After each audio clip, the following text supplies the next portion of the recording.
Yo, what is going on, guys? In today's video, we are going to be taking a look at a build that I think is going to be pretty common that you will see next season in the Crucible, and that is the return of Nova Warp with the exotic helmet Astrocyte Verse. Now, I'm also going to be using something that I think will be common in this build, and that is the Sojourner's Tail. The Sojourner's Tail is a really strong slug shotgun in the Crucible. Unfortunately, the roll that I have is not the best. It's pretty close, but if you substituted this with Quick Draw, and you substituted this with a Range Masterwork, and you could also maybe substitute one of these range barrels for a handling barrel, like fluted barrel, that way you could equip it very quickly, which could also be, it depends what you're looking for, if you're looking for range or handling, but either would work very well on this shotgun. And the reason why this shotgun would work well with this build is because of the mod Icarus Grip. Now, when you use a Duality or a Chaperone, you cannot have Icarus Grip on it because it's an exotic weapon. So, but when you're blinking up in the air with an Astrocyte Verse and you're using Nova Warp, you're going to want to try and get some kills in the air with the slug shotgun. And with Icarus Grip, you could actually just aim for the head and you won't get penalized for it while you're in the air, and you're going to be in the air very frequently with this helmet on. I'm also going to be trying out the new Fatebringer, the Adept one. This is the roll that I got on it, the best one that I got. It's not the best, but it's not the worst. Explosive Payload is the perk that you're looking for on it, and then in this column you could either run Kill Clip or Opening Shot, whatever you prefer.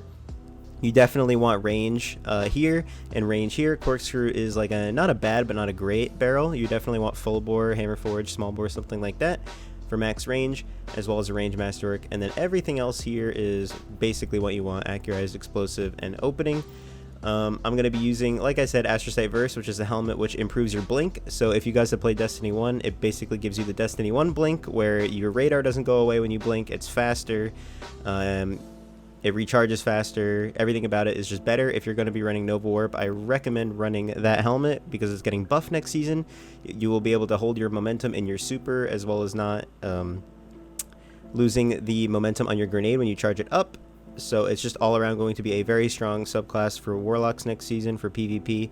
I think it's probably going to be very broken, and they're going to have to nerf it a bit because when you think about the super, how it's going to be, you'll be able to blink into a group of enemies with the helmet on, and the detonation or the cast of the super will get kills around it, similar to how Behemoth froze enemies around it when it was popped.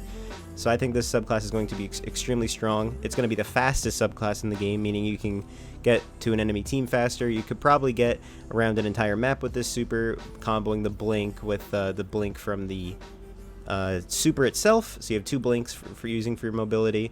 All around, I think this is going to be a crazy subclass. This is the build that I was able to get with it, which is also a really, really strong build. But otherwise, we're going to take it into Crucible, see how it works.